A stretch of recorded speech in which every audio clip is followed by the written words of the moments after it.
ओम नमो भगवते वासुदेवाय।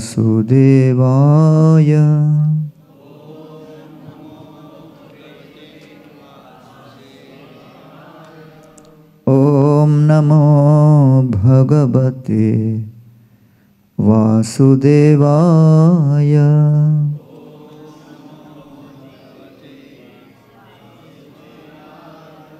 ओम नमो भगवते वासुदेवाय।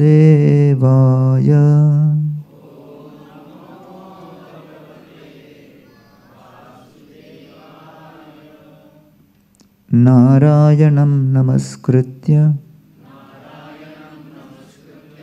नरं चैव नरोत्तमं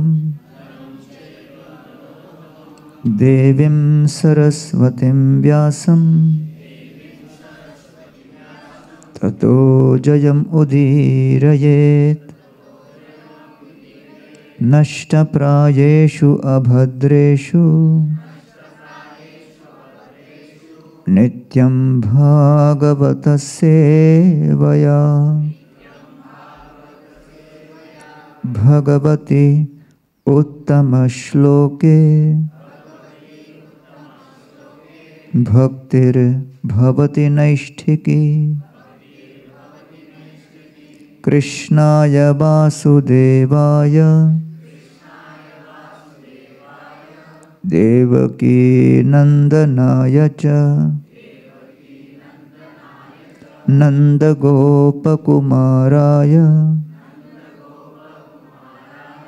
गोविंदाय नमो नमः। ओम अज्ञानतिमिरन्धस्य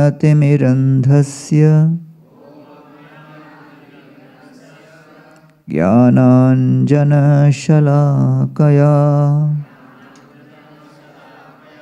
चक्षुरुन्मिलितं येन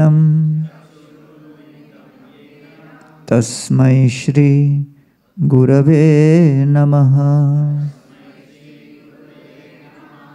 हरे कृष्णा कृष्ण कृष्णा हरे हरे हरे राम राम राम हरे हरे। हरे कृष्ण। तो श्री रामायण कथा में आज हम अरण्य कांड के आगे की कथाओं का वर्णन करेंगे 8वें सेशन में। कल के प्रसंग में हमने देखा शूर्पणखा दंडकारण्य में सीता, राम और लक्ष्मण जब पंचवटी पहुंचते हैं,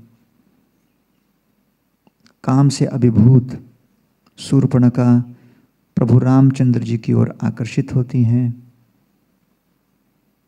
और कुछ समय के वार्तालाप के पश्चात रामचंद्र जी लक्ष्मण जी को उनकी नासिका काटने का आदेश करते हैं। इसके परिणाम स्वरूप शूर्पणखा अपने नासिका कटवाकर क्रोधावेश में जनस्थान के अपने 2 भाइयों के पास पहुंचती है, जिनका नाम है खर और दूषण। तो खर और दूषण के विषय में वर्णन आया है। अत्यंत शक्तिशाली योद्धा, उच्च कोटि के असुर, 14,000 राक्षसों की सैन्य बल को लेकर वो चलते थे। त्रिकंटक नाम का वो स्थान था जहां पर उनका निवास था। रावण ने उनको वहां पर नियुक्त किया था। विभिन्न ऋषि मुनि गणों को वो निरंतर पीड़ा देते थे। खर इंद्र को समाप्त करने की आकांक्षा रखता था और उसे ऐसा लगता था कि मृत्यु उससे परे है। तो खर और दूषण के पास आकर जब शूर्पणखा ने उच्च स्वर में राम और लक्ष्मण की शिकायत की, आह्वान किया कि आप चलिए और आक्रमण कीजिए, तो खर और दूषण अपने 14,000 असुरों को लेकर चल पड़े। रामायण में वर्णन आता है कि ये 14,000 जो सैनिक उनके आक्रमण के लिए तत्पर तो हो गए, लेकिन इस संपूर्ण सेना में विशेष बात क्या थी?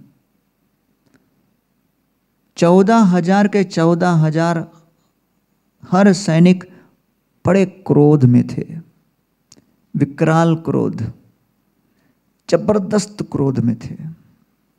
और दूसरी सबसे अद्भुत बात थी, इतने क्रोध में थे लेकिन किसी को पूछो तो पता नहीं क्यों क्रोध में है, किसके ऊपर क्रोध है। आक्रमण करने जा रहे हैं, पूछो किसके ऊपर, पता नहीं। लेकिन खर और दूषण लेके चल रहे हैं, हम भी पीछे पीछे चल रहे हैं। रावण के एक अंकल का नाम था अकंपन। इन लोगों के मूर्खता को देखकर अकंपन उनको चेतावनी देने का प्रयास करते हैं कि भाई राम और लक्ष्मण के साथ युद्ध करने जा रहे हो, समझो कहाँ जा रहे हो, मृत्यु के मुख में अपना हाथ डालने जा रहे हो। देखिए, युद्ध में विजय प्राप्त करना हो तो एक ओर उत्साह महत्वपूर्ण है, दूसरी ओर बुद्धि। केवल जोश से काम मत लो, होश से भी काम करो।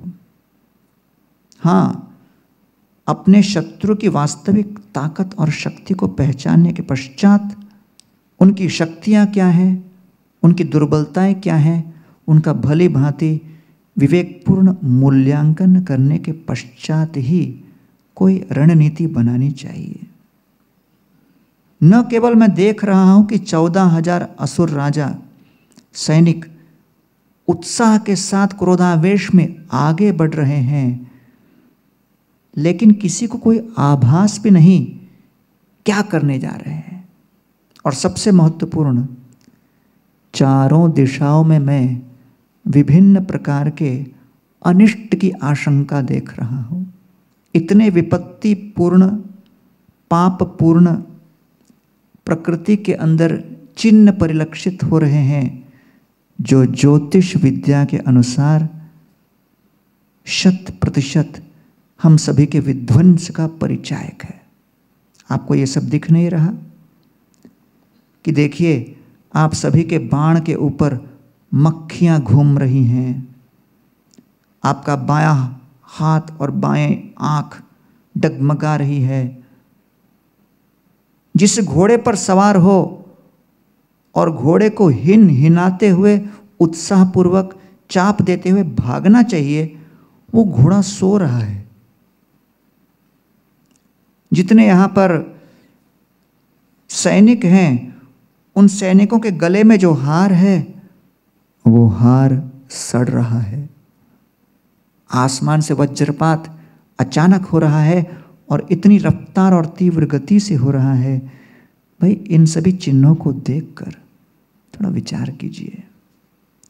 युद्ध करना है, ठीक है, स्वीकार किया, आप लोग योद्धा हैं, लेकिन उचित समय नहीं लगता युद्ध करने का। अकंपन की इन चेतावनीपूर्ण बातों को सुनकर खर क्रोधावेश में ललकारता है, अरे मेरे इन भुजाओं को देखो, इनको देखकर सारे देवतागण कांप जाते हैं, देवतागण डर जाते हैं। 33 कोटि देवताओं को हम हिला डालते हैं अपनी शक्ति और सामर्थ्य से, युद्ध कौशल से।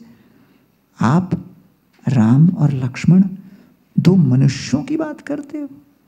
अरे मानव है वो, मानवों की शक्ति हम राक्षसों की शक्ति के सामने तुच्छ है। खर ने अकंपन को चुप करा दिया। 14,000 असुर आगे चलने लगे।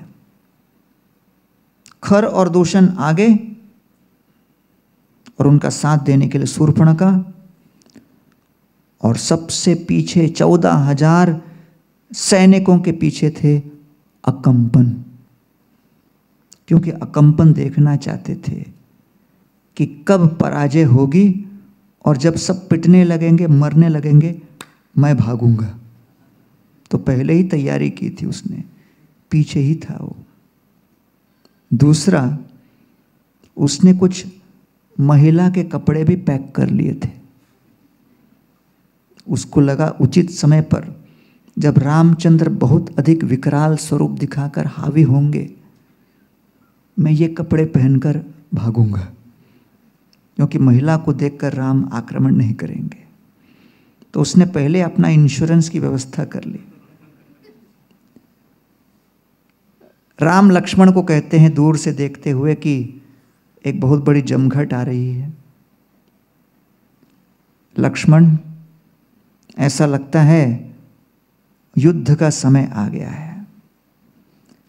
जितने दिव्य अस्त्र विश्वामित्र मुनि, अगस्त्य मुनि और अन्य स्रोतों से हमें प्राप्त हुआ, उन सभी अस्त्रों को चलाने का समय आ चुका है। लक्ष्मण तुरंत अपने हाथ में अस्त्र उठाए, भागते हुए आगे जाते हैं और कहते हैं, प्रभु मैं तैयार हूं। अब रामचंद्र जी लक्ष्मण को देखकर कहते हैं, अच्छा कुछ समय पहले क्या हुआ था? सीता देवी रामचंद्र जी को अयोध्या में ही कह चुकी थी कि स्त्रियम पुरुष विग्रहम, कि आप वास्तव में पुरुष हो गया। मुझे वन में लेके जाने के लिए इसलिए कतरा रहे हो क्योंकि आपको भय है कि कहीं असुरों का आक्रमण होगा तो मुझे आप कैसे संरक्षण दोगे। इस बात की असुरक्षा है। और फिर चित्रकूट में जब बैठे थे तो सीता देवी ने अकस्मात एक दिन कह दिया, धनुष और बाण तो लेके चल रहे हो, कभी चलाओगे भी क्या? कि ऐसे ही अपने साथ आभूषण के रूप में लेके चले हो? हाँ? तो रामचंद्र जी को ये बातें याद थी, प्रतीक्षा कर रहे थे सही समय पर प्रत्युत्तर देने का। हर कमेंट का तुरंत उत्तर देना आवश्यक नहीं है। कई बातें अपने कार्यों से ही संभव हो सकती है। रामचंद्र कहते हैं लक्ष्मण को, लक्ष्मण विफलता का मूल कारण, कई बार इस बात को भ्रामक रूप से मानना कि हम शत्रु पक्ष की शक्तियों को भली भांति समझ गए। विफलता का कई बार मूल कारण होता है कि हमें लगता है हमारी योजनाएं परिपूर्ण हैं, परफेक्ट हैं। देखो लक्ष्मण, सीता को जाकर आप तुरंत इस गुफा के अंदर सुरक्षित रखो और सुरक्षा के कारण बनो। और रामचंद्र ये चौथा श्लोक लक्ष्मण को सुनाते हैं। मुहूर्तम भव सौमित्रे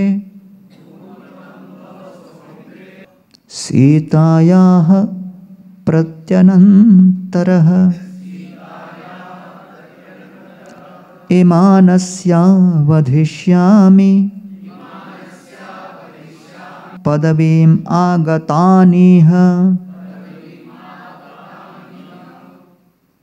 कहते हैं, हे लक्ष्मण, सीता देवी के साथ कुछ क्षणों के लिए यहाँ प्रतीक्षा करो। मुहूर्तम भव सीताया प्रत्यनंतरः, सीता के साथ यहाँ पर कुछ क्षण बिताइए और मैं इन राक्षसों का वधिष्यामि, मैं वध करूंगा। पदवीम आगतानिह, जो शूर्पणखा के ललकार को सुनकर यहाँ प्रकट हुए हैं, उन सभी के साथ मैं निपटूंगा। रामचंद्र जी पूरे आत्मविश्वास के साथ लक्ष्मण को ये कहते हैं। अच्छा, ये जो रामचंद्र जी ने बात बताई ये बहुत महत्वपूर्ण है। विफलता के दो मूल कारण, क्या?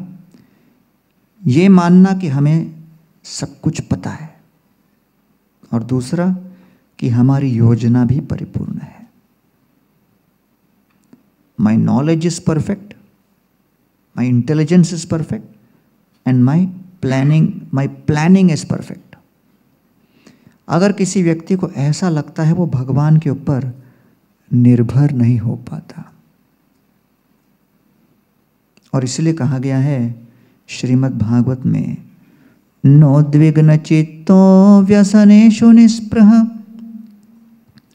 श्रुतेषु दृष्टेषु गुणेषु अवस्तुदृक् दान्तेन्द्रिय प्राण शरीरधे सदा प्रशांत कामो रहितासुरासुरा। प्रहलाद महाराज हिरण्यकशिपु के चरित्र के ठीक विपरीत थे। हिरण्यकशिपु को लगता था मैं सबसे कुशाग्र बुद्धि वाला व्यक्ति हूं, संपूर्ण ब्रह्मांड को वशीभूत करने की योजना मेरे पास है। लेकिन प्रहलाद न उद्विग्न चित्त, उनका मन कभी व्यथित नहीं हुआ, कभी इस भौतिक जगत के किसी इंद्रिय विषय को इस जीवन काल में या 14 लोकों में जीवन काल के पश्चात भोगने की लालसा उत्पन्न कभी नहीं हुई। श्रुतेषु दृष्टेषु गुणेषु अवस्तुदृक्, पूरी तरह अनासक्त थे। दान्तेन्द्रिय प्राण शरीरधि सदा, क्योंकि इंद्रियां उनके वश में थी। प्रशांत कामो रहितासुरासुरा, कामनाओं से मुक्त थे, स्वार्थ की भावना से मुक्त थे।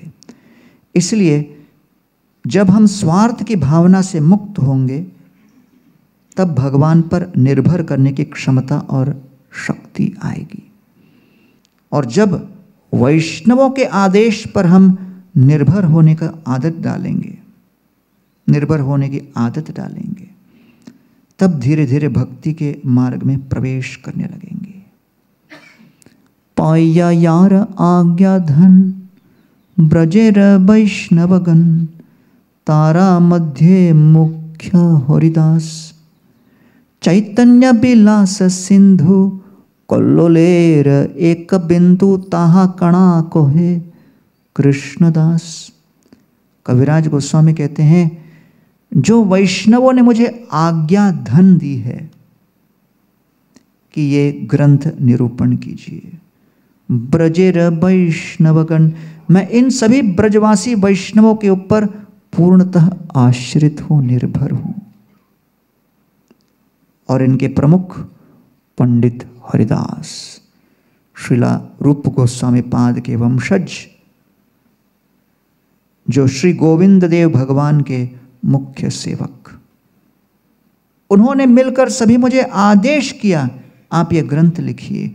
चैतन्य विलास सिंधु, और इसलिए चैतन्य महाप्रभु के इस लीला को हम महासागर के कुछ बूंद को लेकर, कल्लोलेर एक बिंदु को लेकर, ताहा कणा कहे कृष्णदास, और उसके भी एक तुच्छ कण को हम इस ग्रंथ के रूप में प्रस्तुत करने का प्रयास कर रहे हैं। हमारे अंदर सामर्थ्य नहीं, शक्ति नहीं, लेकिन आदेश की कृपा है। जब वैष्णव आदेश, वैष्णव परंपरा की कृपा हो, आध्यात्मिक शक्ति का पूर्ण संचार होता है। इसलिए कविराज गोस्वामी कहते हैं, आमी वृद्ध जरातुर लिखिते कापय कर, मन किच्छु स्मरणे न होए, न देखिए नयने न सुनिए श्रवणे, तबु लिखी ए बड़ा विस्मय। अरे 95 वर्ष का कोई अबला व्यक्ति भले कुछ श्रेष्ठ ग्रंथ निरूपण कर सकता है क्या? वृद्धावस्था से मैं जर्जर हो चुका हूं, लिखता हूं तो हाथ कांपते हैं, मन में कुछ स्मरण नहीं आता, नेत्रों से कुछ देख नहीं पाता, कान से कुछ सुन नहीं पाता, फिर भी एक ग्रंथ आगे बढ़ रहा है। कितने बड़े विस्मयजनक बात है। ये केवल उन वैष्णवों की कृपा का ही सूचक है। मूर्ख नीच क्षुद्र मोहि विषय लालस, वैष्णवाज्ञा बोले कोरे एतिक साहस। हम मूर्ख हैं, नीच हैं, क्षुद्र हैं, विषय लालसी हैं। तो कोई कहेगा तो ये ग्रंथ लिखने का प्रयास क्यों कर रहे हो? वैष्णव आज्ञा बले, वैष्णवों की आज्ञा के बल पर हम ये साहस कर रहे हैं। तो इसलिए प्रभुपाद हमेशा कहते हैं भले वैष्णवों की संख्या छोटी हो, खर और दूषण की सेना 14,000 थी विशाल। हम लोग किसी विशाल सेना के पीछे पागल नहीं। दुर्योधन ने पूरी सेना ले ली थी, अर्जुन ने केवल कृष्ण को चुना। हम भगवान श्री कृष्ण और की इनकी दिव्य शक्ति और परंपरा के ताकत के ऊपर निर्भर करते हैं। मात्रा में कम हो लेकिन शक्ति में असीम। 70 वर्ष की आयु में श्रील प्रभुपाद विश्व के कोने कोने में भ्रमण करके अंतरराष्ट्रीय कृष्ण भावनामृत संघ प्रस्तुत किए, ग्रंथ लिख रहे थे, ग्रंथ का वितरण कर रहे थे। श्रील प्रभुपाद जी ने कहा आप केवल इन ग्रंथों को लोगों के समक्ष प्रस्तुत करो, लोग अपने आप इसको लेंगे। जो बड़े बड़े पब्लिशिंग हाउस अपने संपूर्ण मार्केटिंग को लेके नहीं कर पाते, प्रभुपाद जी ने कहा केवल गुरु परंपरा, गुरुवर्ग, आचार्य परंपरा के ऊपर श्रद्धा मात्र रखने से ये वितरण होगा। प्रभुपाद जी के शिष्य बुद्धिमंत प्रभु ऑस्ट्रेलिया में एयरपोर्ट पे किताब वितरण कर रहे थे। घंटे भर में 40-50 भगवत गीता, इतनी शक्ति थी उनके अंदर। खाट खाट खाट खाट। कुछ समय के बाद एक वहाँ कोट टाई सूट में एक सज्जन बैठे थे, उनके पास आए और कहते मुझे आपसे कुछ कहना है। बुद्धिमंत प्रभु कहते हैं बोलिए। तो ये सज्जन कहते हैं ये मेरा कार्ड है, मेरा नाम फलाना फलाना है, मैं इस कंपनी का सीईओ हूँ। मैं पिछले 1 घंटे से एयरपोर्ट पर बैठकर आपको देख रहा हूँ। 1 घंटे में आपने लगभग 50 लोगों को ये किताब पकड़ाया और पैसे भी लिए, और हर एक को मैंने देखा, किसी को लेने की इच्छा नहीं थी। लेकिन क्या आपने अपने मायावी शब्दों के जंजाल से उनको इस तरह चपेट में लिया और वो मुस्कुराते हुए, कई लोग आपको आलिंगन करते हुए चले गए किताब लेकर। मैं अपने कंपनी के लिए मार्केटिंग सेल्स का वाइस प्रेसिडेंट ढूंढ रहा हूं, मुझे मिल गया, तुम ही हो वो। तो बुद्धिमान प्रभु बोले आपके पास गीता है? वो कहते हैं नहीं। पहले पकड़ो, पहले गीता बेचा। बुक डिस्ट्रीब्यूटर का धर्म बदलता नहीं, चाहे कोई भी आ जाए। गीता पकड़ाया। फिर ये सीईओ बहुत आशावादी थे, बोले आप मुझे ज्वाइन करोगे क्या? बोला मैं सोचता हूं, आपका कार्ड मेरे पास है, विचार करता हूं, आई एम ओपन, ऐसा बोल के चले गए।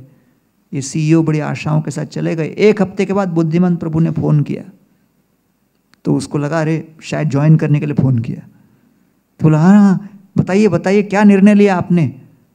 वाइस प्रेसिडेंट मार्केटिंग सेल्स, पगार भी अच्छी दूंगा, आपको जैसे चाहिए दूंगा। बुद्धिमान प्रभु हाँ सोच रहा हूं। गीता तो दिया मैंने, अपने पास एक भागवतम भी है, सोच रहा हूं वो भी आपको दूं, कैसा रहा? अब ये सोच पता नहीं क्या चिपका रहा है मेरे को, लेकिन उसने कहा नहीं लूंगा तो शायद फोन करना बंद कर देगा। बोलता जरूर लूंगा, जरूर, आप जो भी दोगे सब लूंगा। भागवतम पकड़ाया, पैसे लिए। 1 हफ्ते बाद फिर फोन आया, बोले अब क्या ज्वाइन कर रहे हो क्या? बोले नहीं, अभी अभी नई नई प्रकाशित हुई चैतन्य चरितामृत और फिर कई छोटे बुक्स, पूरा सेट पकड़ा दिया। हैंड डिलीवरी किया जाके घर पर, पैसे सारे लिए। ये बोला भाई मेरे पास घर में और जगह नहीं किताब रखने का, लेकिन तुम्हारा निर्णय क्या हुआ, ज्वाइन कर रहे हो कि नहीं? और बुद्धिमान प्रभु ने कहा देखो, हम लोग जो किताब वितरण कर रहे हैं ये व्यवसाय वृत्ति से नहीं, गुरु परंपरा से जो ज्ञान प्राप्त हो रहा है उस ज्ञान के बदले में हम दक्षिणा स्वरूप अपने आप को समर्पित करते हैं, सेवा स्वरूप हम ये कार्य कर रहे हैं, हमको आप खरीद नहीं सकते। इसलिए श्रील प्रभुपाद जी यहाँ कह रहे हैं जिस व्यक्ति को लगता है कि मुझे सब कुछ समझ में आ गया, मेरी योजनाएं परिपूर्ण हैं, वो विफलता को ही प्राप्त करेगा। जैसे खर और दूषण अभी विफल होने ही वाले हैं। अब रामचंद्र जी लक्ष्मण को कहते हैं देखो लक्ष्मण, आप सीता को लेके अंदर जाओ। लक्ष्मण कहते प्रभु आप हट क्यों करते हो? आपको क्या मेरे सामर्थ्य पर भरोसा नहीं? मैं युद्ध कर सकता हूं। रामचंद्र का लक्ष्मण मैं आपको कह रहा हूं सीता को लेके अंदर जाओ गुफा में, उसकी सुरक्षा का कारण बनो। लक्ष्मण कहते प्रभु ये खर दूषण और 14,000 असुर जो हैं आपके स्टैंडर्ड के नीचे हैं, मैं ही पर्याप्त हूं, कृपा करके मुझे युद्ध करने का अवसर दीजिए। रामचंद्र कहते लक्ष्मण ये मेरा घरेलू मामला है, ज्यादा डिटेल नहीं बता सकता, आप सीता को लेके अंदर जाओ। तो लक्ष्मण सीता को लेके गुफा के अंदर बैठ गए। रामचंद्र जी सीता को और लक्ष्मण को क्यों भेज दिए? कई कारण हैं इसके। पहला, सीता देवी की उपस्थिति में किसी असुर का वध करना लगभग असंभव था, क्योंकि सीता देवी कृपा की मूर्तिमंता स्वरूपा थी, कृपा महारानी थी। उनकी कृपा कटाक्ष किस पर पड़ जाए तो फिर भगवान को अपनी योजना बदलनी पड़े, है कि नहीं? वैसे भगवान का भी एक जो 64 गुणों में एक गुण है हंतारी गतदायक। जिन असुरों का वध भगवान करते हैं और भगवान की उपस्थिति में जिनका वध होता है वो मुक्त हो जाते हैं।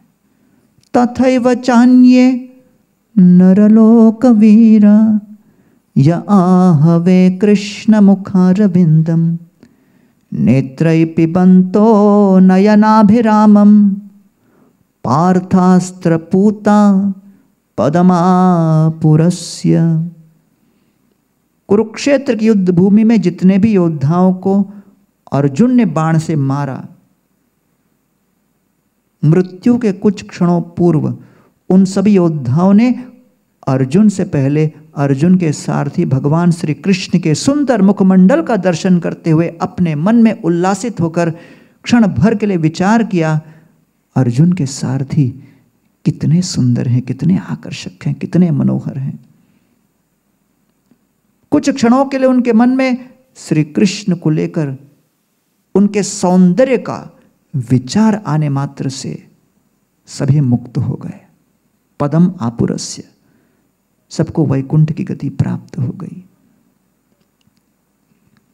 तो इसलिए रामचंद्र जी चाहते थे कि मैं इनका वध करूं, सीता की उपस्थिति इस वध के लिए बाधा बनेगी। दूसरा कारण, रामचंद्र जी को भय था लक्ष्मण कभी कभी सेवा करते हैं तो उनके क्रोध के ऊपर नियंत्रण नहीं रहता।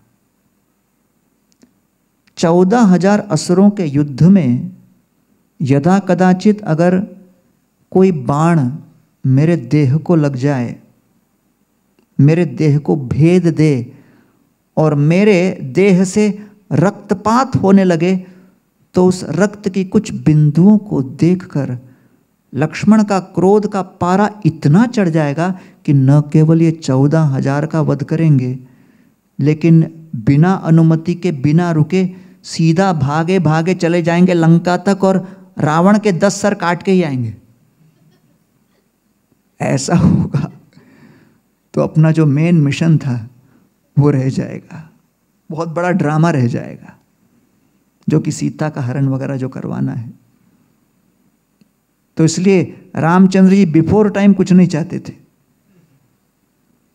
तीसरा, रामचंद्र जी ने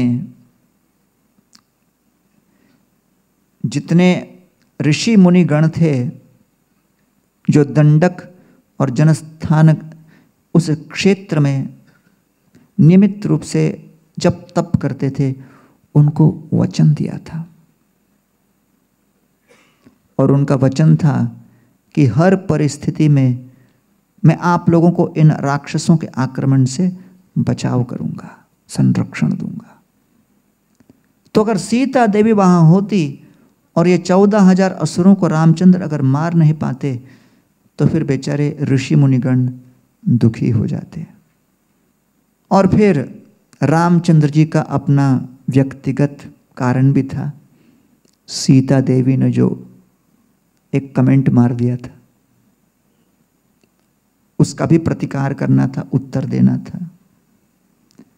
रामचंद्र ने देखा कि अब लक्ष्मण और सीता गुफा के अंदर सुरक्षित पहुंच गए। रामचंद्र जी युद्ध के लिए तत्पर हुए। तत्पर होते हुए रामचंद्र जी ने अपना धनुष उठाया और धनुष के धागा को जोर से यूं पीछे टंकार दिया। और उस धनुष के टंकार को सुनते ही कई कई असुर जो वहां उत्साह के साथ भाग रहे थे, वो सब अपना बैलेंस खो के नीचे गिर गए, केवल ध्वनि मात्र से। तब भी मूर्खों को समझ में नहीं आया कि वो मृत्यु का दर्शन साक्षात कर रहे हैं। रामचंद्र जी अब अपने हाथ में बाण लिए और उन बाणों को लेकर एक के बाद एक ऐसा प्रतीत हो रहा था कि मानो किस क्षण बाण उठा रहे हैं, कब वो धनुष पर लगा रहे हैं, कब चला रहे हैं और कब अगला उठा रहे हैं, उनका हाथ दिख ही नहीं रहा था। इतने तीव्रता से वो बाण चला रहे थे। एक असुर का सर कटा और वो बाण उस असुर के सर को लेके आके सीधा एक महोदर नाम के ऋषि तप कर रहे थे, उनकी जंघा पे आके गिरा। बहुत क्रोधित हो गए और क्रोधित होकर यहां वहां देखने लगे, ये किसने कार्य किया। तब उनको समझ में आया अपनी दैवी शक्ति से कि रामचंद्र जी ने इसका वध किया है, तो वो तो हम लोगों के संरक्षण के लिए कर रहे हैं। तो वो बड़े प्रसन्न हुए। सब राक्षस यहां वहां भागने लगे, तितर बितर होने लगे। तो दूषण उन सभी को सांत्वना देने लगा, अरे भागो मत, युद्ध करो। अपने अंदर प्रेरणा प्राप्त करने के लिए और भय दूर करने के लिए स्मरण करो कि हमारे शत्रु ने हमारी बहन शूर्पणखा के साथ कैसा अन्याय किया। तो जब कभी कभी युद्ध में पैर डगमगाने लगते हैं और लगता है ये कैसे कर पाएंगे, तो हमको अपना ओरिजिनल मिशन याद करना पड़ता है। युद्ध आरंभ करना तो आसान है, युद्ध में विपक्षी दल को प्रेरित करना भी आसान है, उद्वेगित करना भी आसान है, ललकारना आसान है। लेकिन एक बार युद्ध आरंभ हो जाए, उसके बाद जब चुनौतीपूर्ण परिस्थितियों में अपने उत्साह को बनाए रखना इतना आसान नहीं है। ऐसी परिस्थिति में हमको स्मरण करना पड़ता है कि हम यहाँ पर इस परिस्थिति में क्यों आए, क्यों जुड़े, है कि नहीं। तो इसलिए प्रभुपाद हमेशा कहते थे, भौतिक जगत क्या है, दुखालयम अशाश्वतम। कभी कोई अंतर्राष्ट्रीय कृष्ण भावनामृत संघ में शांति की कामना से ना आए। हम सत्संग में क्यों आए हैं? शांति के लिए। शांति शांति शांति। क्योंकि सेवा और शांति साथ नहीं चलती।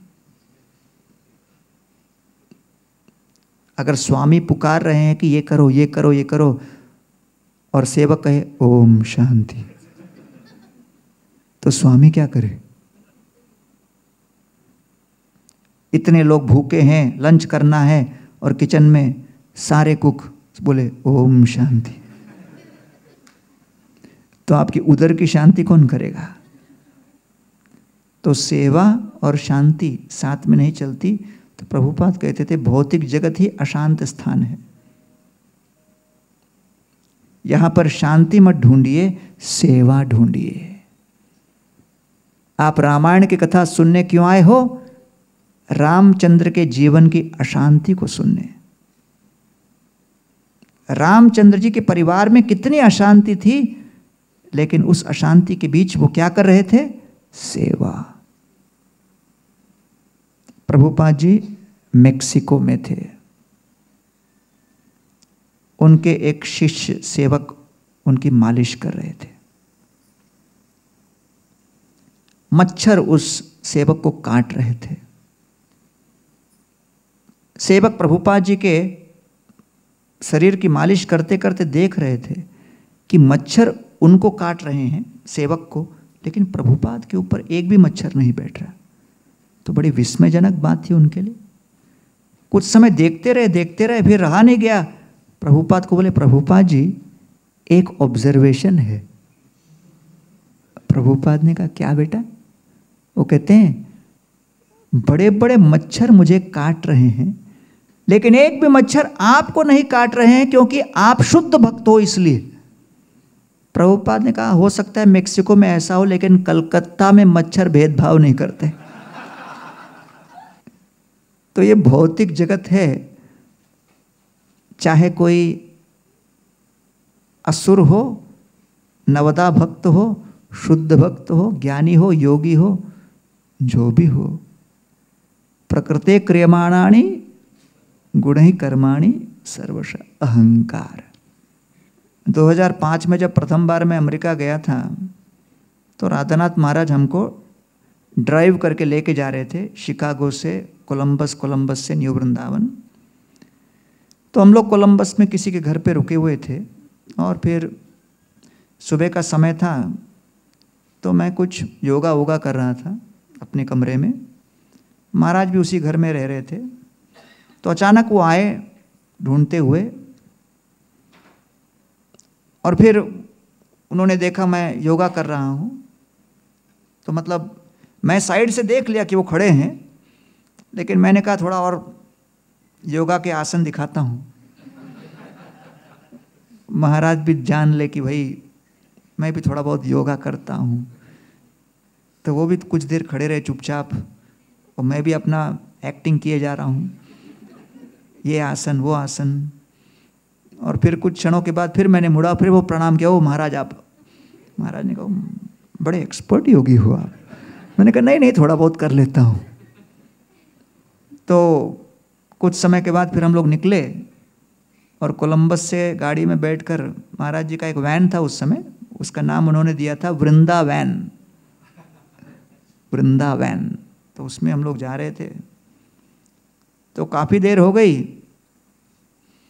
तो अब मुझे जो है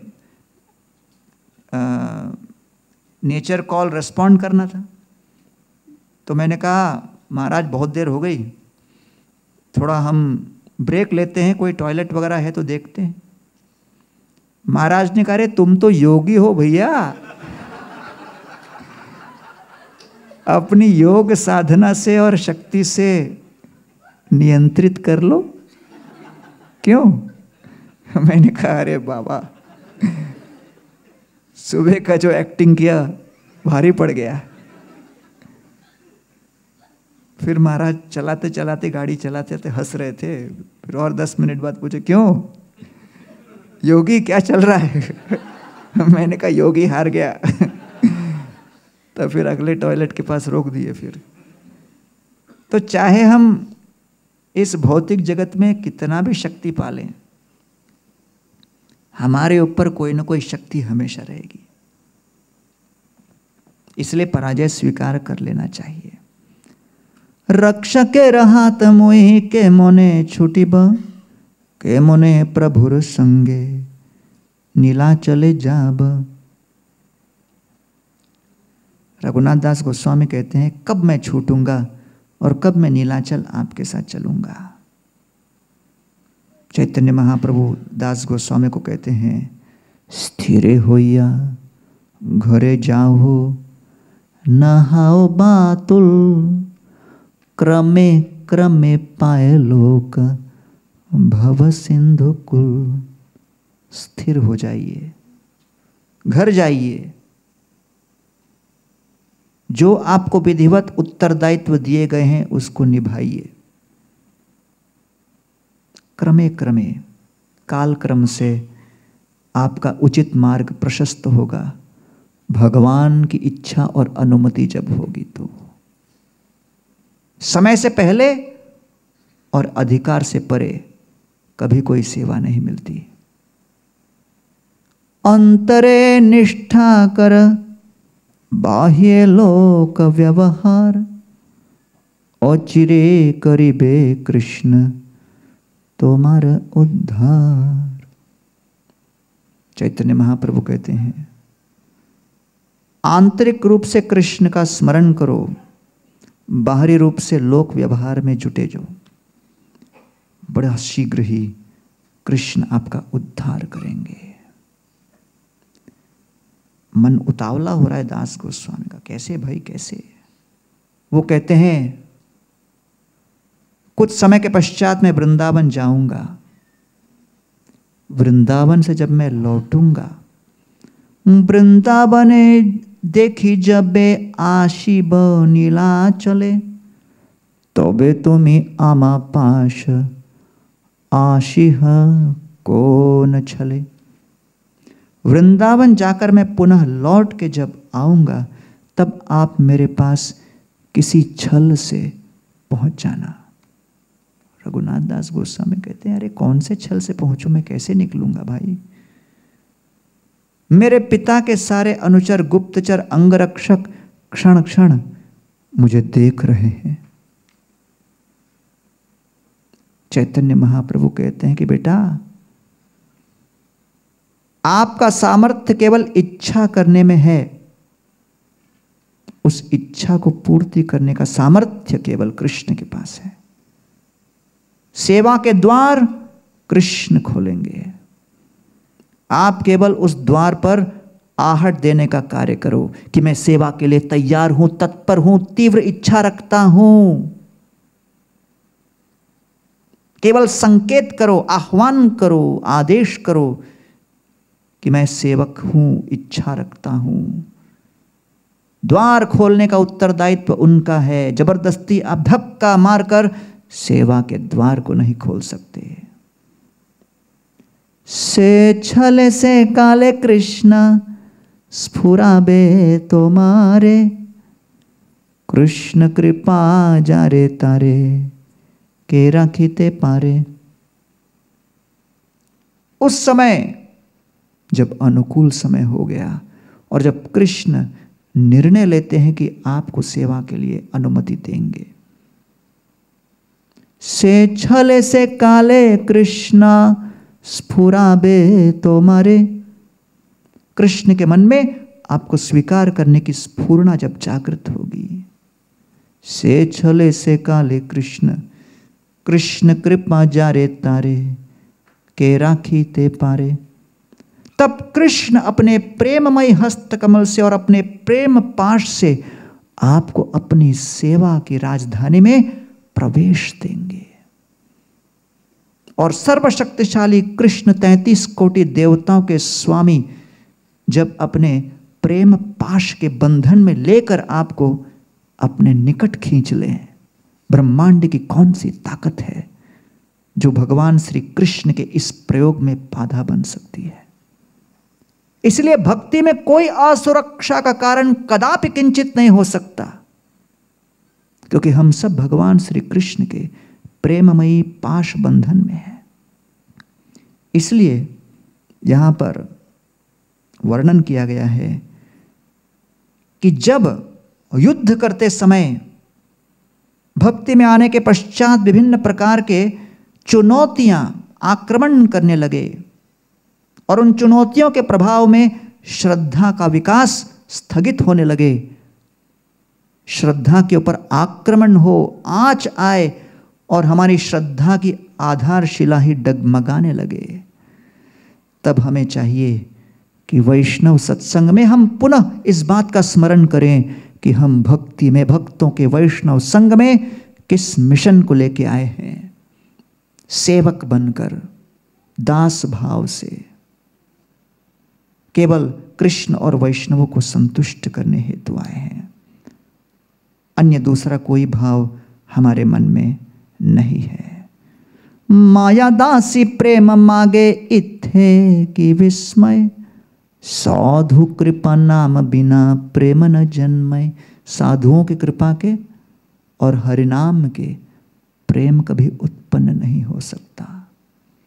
कृष्णे नामाविष्टम मना सदा हरिदास, अरण्ये रोदित होला स्त्री भाव प्रकाश। क्योंकि कृष्ण के नाम में ठाकुर हरिदास का मन इतना आविष्ट हो चुका था, इसलिए माया देवी भिन्न भिन्न प्रकार से उनको आकर्षित करने का प्रयास कर रही थी, उनका मन आकृष्ट नहीं हुआ। इसलिए हम आए हैं अपने मन को मग्न करने, क्षण क्षण मन तन्मयता से मग्न रहे। किस भाव में? कि मैं सेवक हूं, मैं सेवक हूं, मैं सेवक हूं। भोक्ता नहीं, भोक्ता नहीं, भोक्ता नहीं। भोक्तारम यज्ञ तपसाम सर्वलोक महेश्वरम, वही वास्तविक भोगी हैं। तो अब दूषण ललकार कर आक्रमण तो कर रहा है, लेकिन प्रभु रामचंद्र जी ने अपने बाणों से उनके रथ के जितने भी घोड़े थे उनको समाप्त किया, उनके रथ के तितर बितर कर दिए और फिर राम बाण से दूषण की हत्या हो गई। सबसे पहले दूषण के दोनों हाथ काटे और फिर उसके हृदय को भेद डाला। खर बहुत क्रोधित हुए, अपने भाई की हत्या से वो इतने परेशान हुए, फिर आक्रमण करने लगे और भगवान ने कहा बहुत समय हो गया, 14,000 असुर दूषण तो समाप्त हो गए, एक खर रह गया है, उसको भी समाप्त करो। और प्रभु रामचंद्र जी के बाण ने खर को भी समाप्त कर दिया। 1.5 घंटे में, केवल 1.5 घंटे का युद्ध चला, जितना अपने कथा का समय, उतने ही अंतराल में युद्ध हुआ। और उस 1.5 घंटे के अंतराल में रामचंद्र जी ने 14,000 असुरों का वध किया। और प्रभावशाली बात क्या थी? 14,000 असुरों के वध के बाद रामचंद्र जी के मस्तक पर पसीने की एक बूंद भी नहीं थी। हम लोग तो जपा करते करते पसीने पसीने हो जाते, कब खत्म होगा, कब खत्म होगा। 14,000 असुरों का वध किया 1.5 घंटे में। तो रामचंद्र जी ने उस समय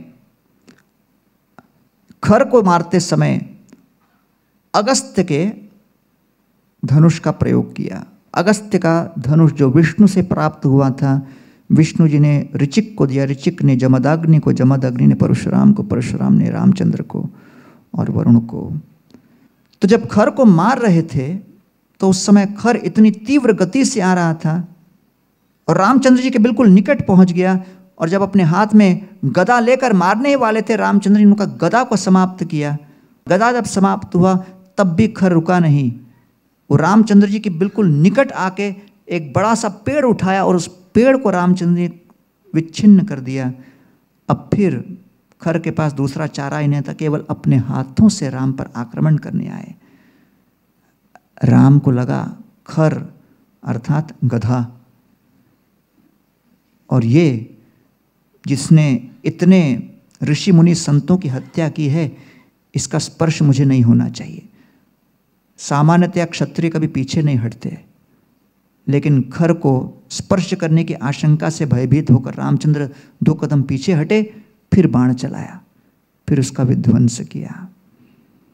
और तब इस विध्वंस के पश्चात रामायण में ये सुंदर श्लोक आया है, 14 सहस्राणि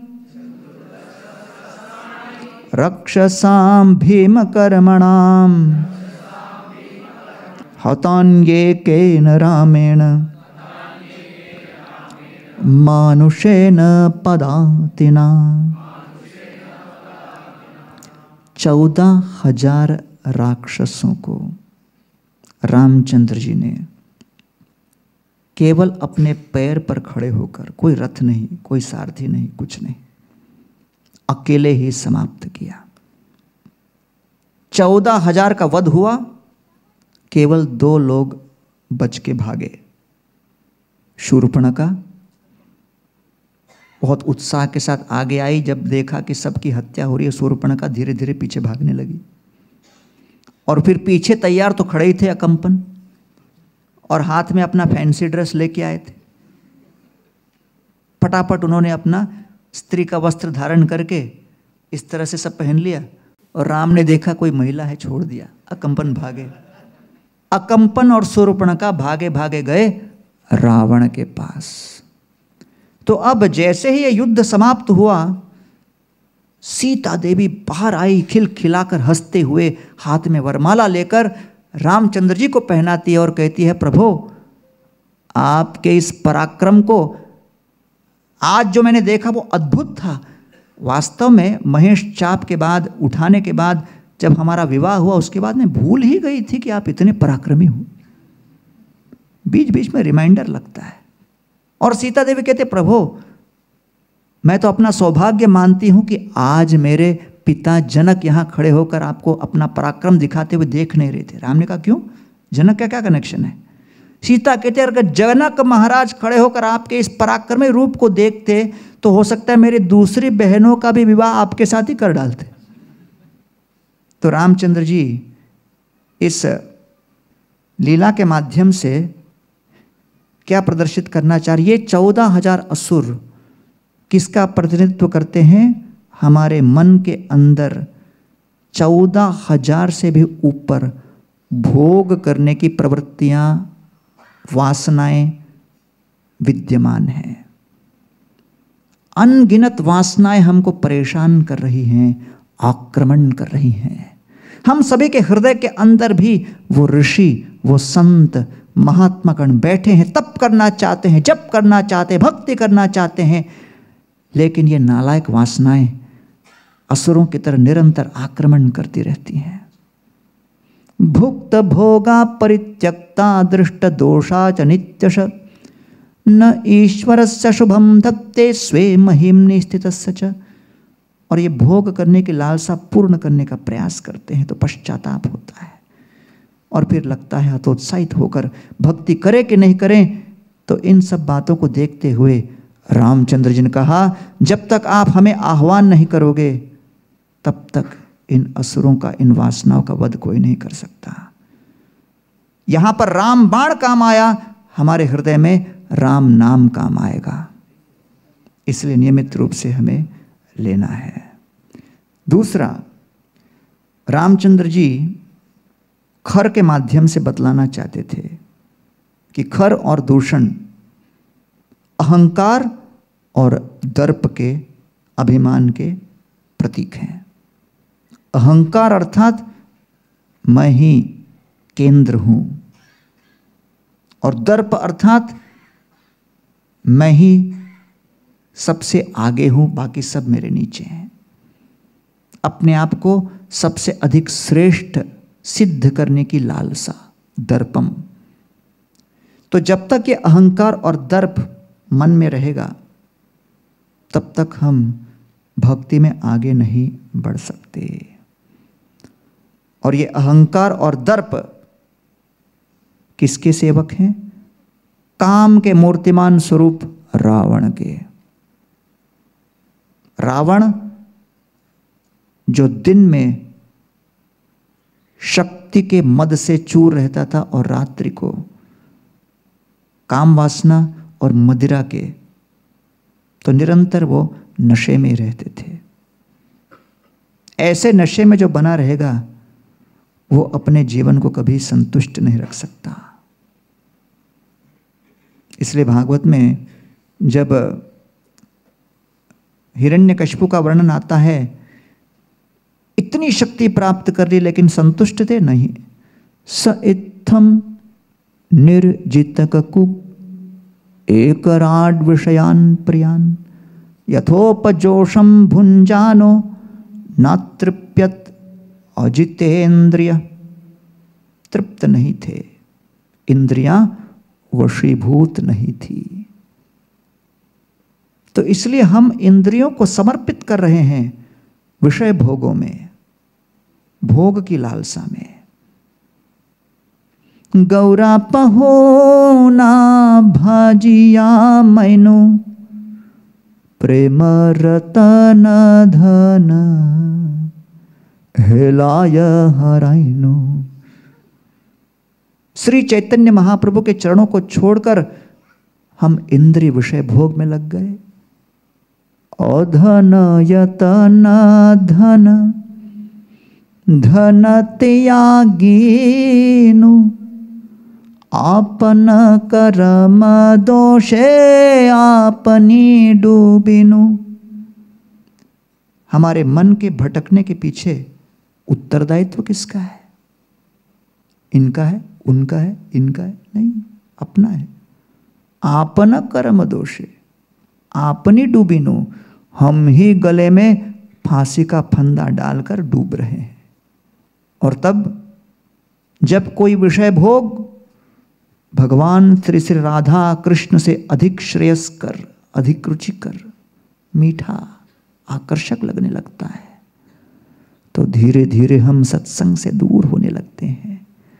सत्संग छाड़ी कैनो असते बिलास ते कारणे लागिलु ये कर्म बंद फांस। जब सत्संग से थोड़ा भी दूर होंगे कर्म का बंधन हमें पकड़ लेगा। और जब विषय भोग में स्वाद आने लगता है तब क्या होता है? विषय विषम विष सतत खाइनु गौर कीर्तन रसे मगन न होइनु। विष और विषय दोनों में से कौन सा अधिक घातक है, खतरनाक है? विष पॉइजन या विषय सेंस ऑब्जेक्ट? विषय विष से ज्यादा खतरनाक है। क्यों? क्योंकि विष आत्मा को शरीर से दूर करता है लेकिन विषय आत्मा को कृष्ण से दूर करता है।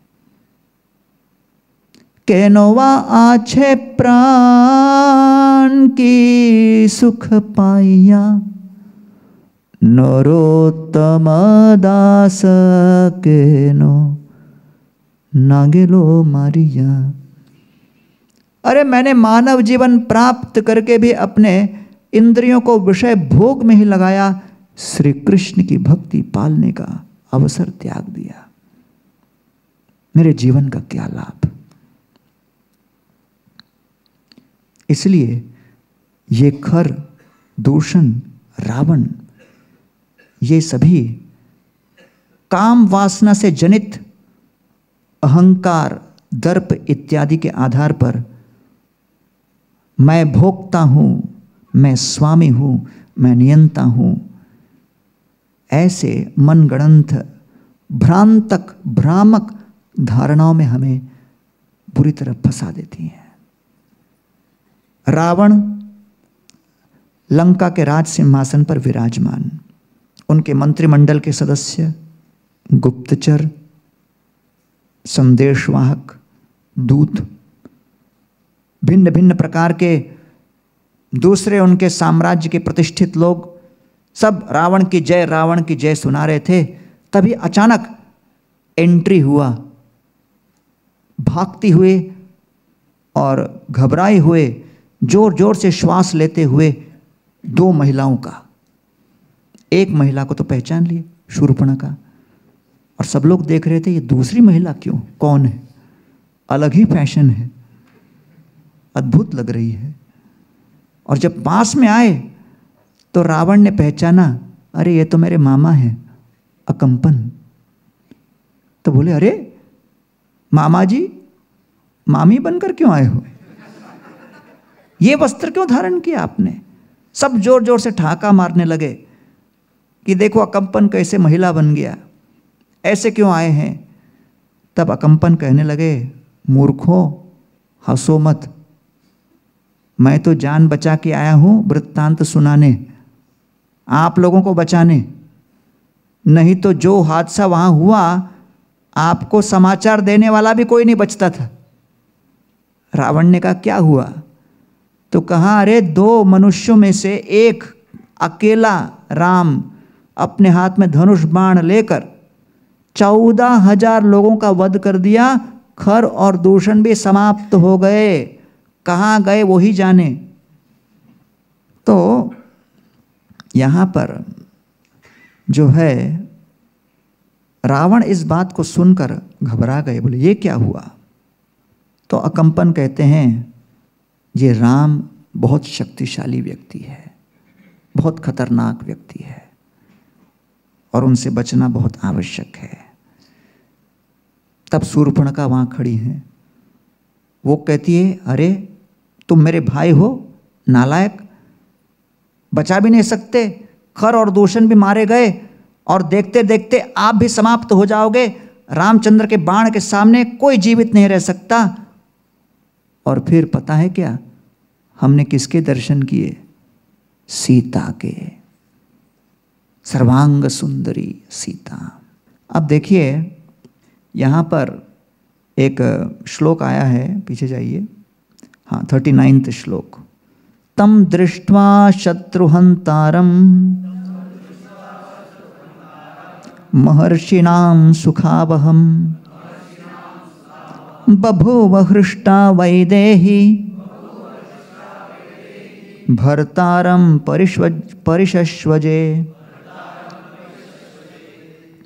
तो जब सीता देवी ने रामचंद्र जी को आलिंगन किया और वहां पर बड़े बड़े वृक्षों को तितर बितर होता हुआ देखा, तो सीता देवी के मन में प्रश्न उठा था कि राम और लक्ष्मण दोनों प्रतिदिन काष्ठ के टुकड़े पाने के लिए अपने हाथों से कुल्हाड़ी मारते रहते हैं। उनके पास इतने शक्तिशाली अस्त्र हैं कि एक अस्त्र चलाया तो हजारों वृक्ष समाप्त हो जाते, तो फिर अस्त्र क्यों नहीं चलाते। फिर समझे कि वास्तव में ये अस्त्रों को सदुपयोग करना चाहते हैं, सही समय पर ही उपयोग करेंगे और अन्यथा सामान्य मानव की तरह ही कार्यशील हैं। तो अब रावण ने जब सीता के विषय में सुनना आरंभ किया तो रावण के मन में सीता का हरण करने की इच्छा जागृत हो गई। अब रावण विचार करने लगे कि अब तक पूरे ब्रह्मांड में भ्रमण करते हुए कितने कितने सुंदरियों को मदान्ध होकर मैं लेके आया हूं। सबसे पहले वेदवती, कुशाध्वज ऋषि की कन्या, मन में विष्णु भगवान को अपना स्वामी के रूप में स्वीकार करने की कामना से वो तप कर रही थी। और तब राक्षस शंभु उनके ऊपर गलत दृष्टि से, काम वासना से भोग करने की इच्छा से आए। लेकिन वेदवती ने कहा, मेरे पिता कुशाध्वज मेरा विवाह भगवान विष्णु से करवाना चाहते हैं। तो इस शंभु राक्षस को इतना क्रोध आया, उन्होंने कुशाध्वज ऋषि को रात्रि को सोते हुए अवस्था में वध कर दिया। वेदवती बेचारी अकेली सी हो गई और उन्होंने विचार किया, अब मेरे जीवन में एक ही लक्ष्य है, भगवान श्री विष्णु को ही अपने पति के रूप में स्वीकार करूंगी। और तब करती रही, तब रावण वहां आए। रावण वेदवती के सौंदर्य को देखकर आकृष्ट हो गए, मदमत्त हो गए, कहने लगे मैं आपसे विवाह करना चाहता हूं, आओ। वेदवती कहती है मैंने भगवान श्री विष्णु को अपना स्वामी स्वीकार कर लिया। रावण कहते क्या विष्णु, असली पुरुष तो यहां खड़े हैं रावण, विष्णु को तो हम रिटायर करा चुके हैं, कोई विष्णु विष्णु की आवश्यकता नहीं, आओ मेरा पानी ग्रहण करो, हम लेके चलते हैं लंका की रानी बजाएंगे। तो उस समय वेदवती क्रोधावेश में आई और कहती है आप जैसे मूर्खों को तो विष्णु भगवान अपने झाड़ू से पटक के फेंकेंगे, भूल जाओ मुझे। अगर आप अपने जीवन को सुरक्षित रखना चाहते हो भागो यहां से। रावण को बड़ा क्रोध आता है, वेदवती के केश को अपने हाथ से बलपूर्वक पकड़ने का प्रयास करते हैं। वेदवती अपने केश को काट डालती है, रावण से दूर जाती है और विचार करती है कि रावण ने मुझे स्पर्श करके मुझे प्रदूषित कर दिया, और कहती है मैं अपने इस प्रदूषित जीवन को आगे नहीं रख सकती। लेकिन कहती है रावण मैं बहुत शीघ्र एक दूसरे स्वरूप में आके आपके वध का कारण बनूंगी। और तब वेदवती ने अपने आप को प्रज्वलित करके अग्नि से शमन कर दिया।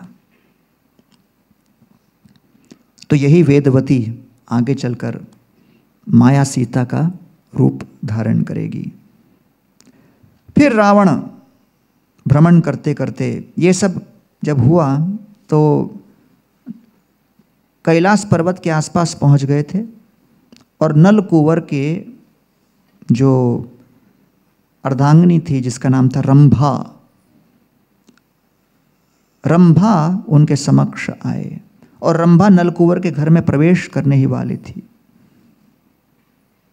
रावण ने रंभा को कहा मैं आपका भोग करना चाहता हूं।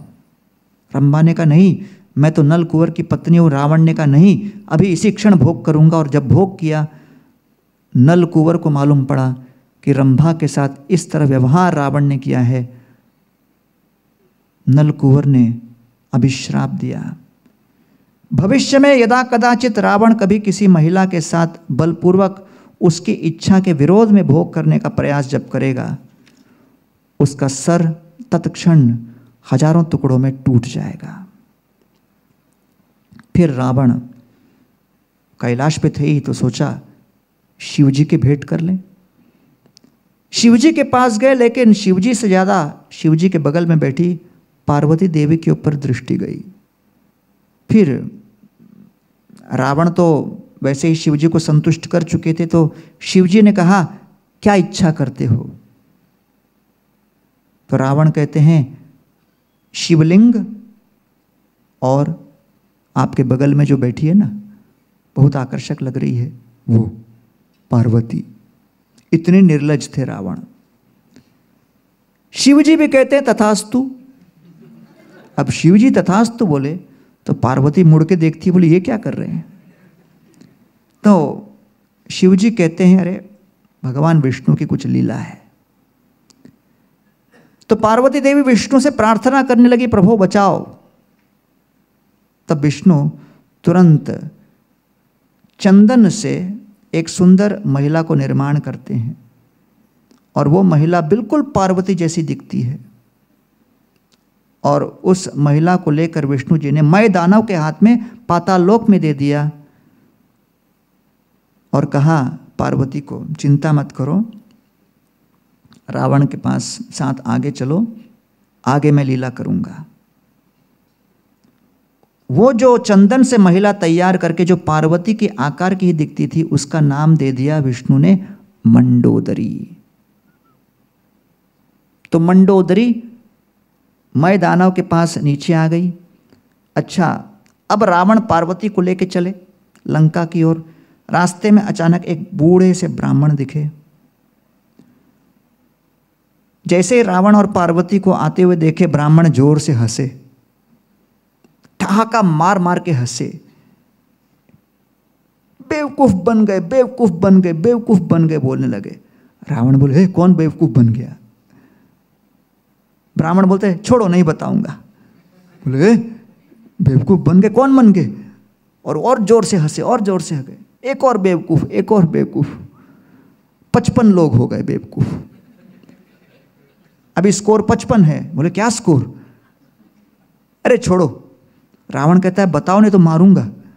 बोलते, भगवान शिवजी जो हैं, कई लोगों को वरदान देकर इस तरह बेवकूफ बनाए, आप नंबर 55 हो। बोले, क्या? हाँ, ये जो साथ में है ना, आपको क्या लगता है ये पार्वती है? बोले, कौन है फिर? अरे ये तो ऐसी है, डुप्लीकेट है, ओरिजिनल तो मैं दानव के पास बैठी है। वैसा? बोले, हाँ पक्का 100%। तो शिवजी ने हमको बेवकूफ बना दिया। आके वापस पूछ लो। तो अब रावण को इतना क्रोध आया, पार्वती को वहीं छोड़ दिया। बोले, हमको डुप्लीकेट में इंटरेस्ट नहीं। सीधा गए मैदानों के पास, युद्ध करके मंडोदरी को पकड़ के लेके आया। तब जाकर मंडोदरी उनकी पत्नी बनी, मैदानव की कन्या। तो फिर उसके पश्चात, फिर जब उसको लेके आ रहे थे तो एक विष्णु भगवान फिर यौवन संपन्न ब्राह्मण के रूप में आ गए। उसने पूछा, कुछ हेल्प चाहिए क्या? तो रावण ने कहा, ये लिंग को मैं लेके घूम रहा हूँ, शिवलिंग को, इसको थोड़ी देर पकड़ो। तो बोला, हाँ हाँ कोई बात नहीं। क्यों? मैं क्यों पकड़ूं, आप नीचे रख दो। और बोले, नहीं मुझे जो है रिस्पॉन्ड करना है नेचर, लेकिन अगर मैं नीचे रख दूँ ये उठेगा नहीं, इस तरह वरदान दिया है, तो इसलिए आप पकड़ के रखो। बोला, हाँ ठीक है पकड़ के रखता हूँ। रावण चलेगा और जब लौट के आए, लिंग नीचे था, हिला भी नहीं। तो रावण बहुत क्रोधावेश में आ गया और तब जाकर रावण लंका में लौट के आए। शिवजी के पास से जो लौटे, न तो पार्वती मिली न लिंग लेके आ पाए, खाली हाथ लौट के आए, केवल मंडोदरी को लेकर। और तब जाकर उस अवस्था में जब रावण लौटे ही थे, उसी क्षण शूर्पणा आकर कहती है कि देखिए रावण, आपके दिन अब पूरे हुए। एक व्यक्ति ने संपूर्ण 14,000 असुरों का वध कर दिया, खर और दूषण भी समाप्त हुए, उनके एक एक अंग प्रत्यंग की बोटी बोटी काट डाली, और आप राजा होने का आडंबर करते हो, लेकिन बैठ के नशे में धूर्त हो मदिरा के। नालायक कहीं के, हम सभी को बचा भी नहीं पाए।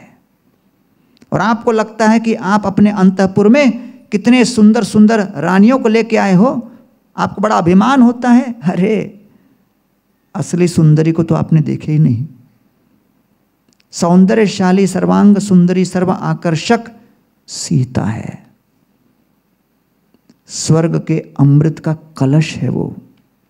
सीता के अंग प्रत्यंग को कोई देखेगा, मदमत्त होकर बेहोश हो जाएगा। और विस्तृत रूप से कई श्लोकों में सीता देवी के सौंदर्य का वर्णन करती है। अप्सरा, गंधर्विनी, यक्षी, इन सभी को मात देने की सौंदर्य सीता के अंदर है। जैसे ही शूर्पणखा की बातों को रावण सुनते हैं, रावण का मन लोभ से अभिभूत हो जाता है, काम से अभिभूत हो जाता है, सीता को प्राप्त करने की इच्छा से। और रावण तुरंत बिना किसी को बताए मारीच के पास पहुंच जाते हैं। मारीच के पास पहुंचकर, है कि नहीं, मारीच के पास पहुंचकर वो प्रस्ताव देते हैं। मारीच, अभी अभी शूर्पणखा ने मुझे समाचार दिया।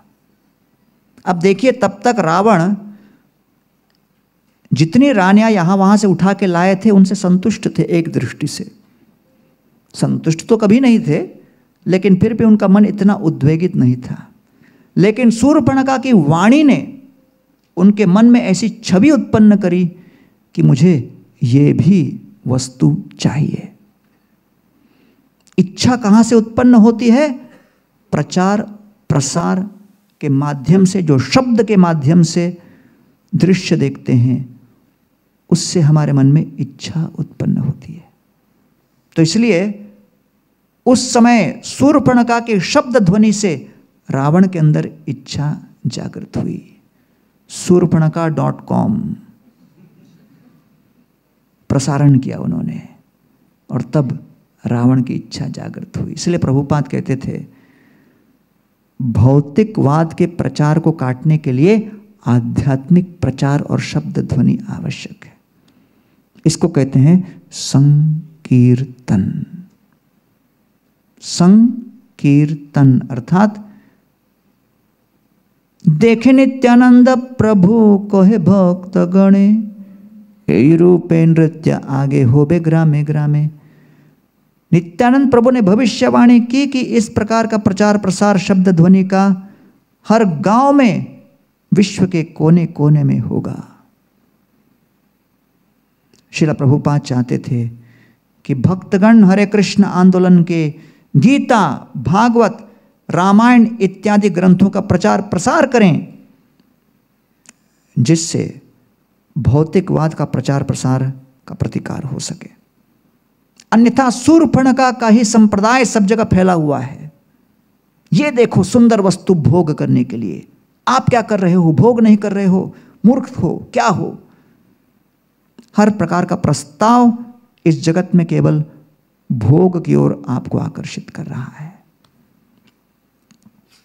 इसलिए श्रील प्रभुपाद जी ने कहा, ऐसा प्रचार करो कथा और कीर्तन का कि बाहर की दुनिया में क्या है? धन, मैथुन और सत्ता के पीछे लोग पागल हैं। तो जब तक प्रचार प्रसार हरिनाम का नहीं होगा, कथा का नहीं होगा, लोग इसी आवेश में बने रहेंगे। हमारे एक मित्र, बड़े अच्छे उद्योगपति,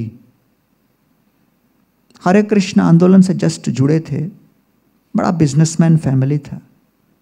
घर में दिन रात कैसे कमाना है इसी की चर्चा होती रहती थी। अब भक्ति में आने के बाद नाम वाम जपने लगे, साधना करने लगे।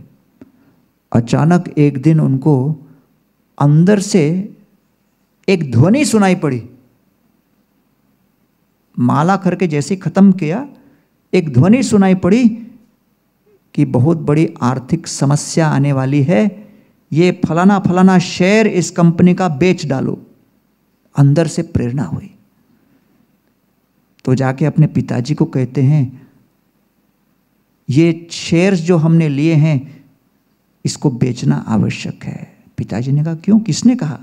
बोले, नाम जप किया। नाम जप जैसे खत्म किया, अंदर से प्रेरणा हुई। पिताजी ने कहा, जप करना बंद करो, ऊटपटांग विचार आ रहे हैं। वो कहता, नहीं नहीं, मुझे आत्मविश्वास है कि सही है। तो पिताजी ने कहा, ठीक है, जो हमारा पोर्टफोलियो संभालता है आदमी, जो शेयर देखता है, HSBC बैंक वाला, उसके साथ बात करो। तो HSBC बैंक वाले मैनेजर के पास जाके बोलते हैं, ये शेयर्स हम बेचना चाहते हैं। उसने कहा, क्यों भाई, मार्केट तो भी अच्छा ऊपर चल रहा है, क्यों बेचना चाहते हो? बोले, नहीं, अंदर से प्रेरणा। अंदर से प्रेरणा? यहाँ हरे कृष्ण महामंत्र के प्रभाव से मुझे संकेत मिला है, डेंजर है, इसको बेचना जरूरी है, नहीं तो हम लोग घाटा में जाएंगे। वो HSBC वाला मैनेजर बोलता है, अरे मैं MBA फाइनेंस हूं, मैं पूरा मार्केट का स्टडी करता हूं, दूर दूर तक कोई चेतावनी नहीं, क्या बोलते हो, सब स्टेबल है, आप बहुत कमाओगे, रहने दो इसको, मत बेचो, और कमाओगे। बोले, नहीं, पैसे हमारे हैं, बेचो। तो उसने बेच डाला। बेचने के एक हफ्ते के बाद, 2007 की बात है, लीमैन ब्रदर्स का घोटाला बाहर आया। पूरे विश्व में पूरा मार्केट डामाडोल हो गया। लेकिन क्योंकि इस परिवार ने समय पर ये शेयर्स बेच डाले, इन लोगों का 10 करोड़ रुपए का घाटा बच गया। पिताजी ने बेटे को बुलाया, बोला, बेटा जप और बढ़ा।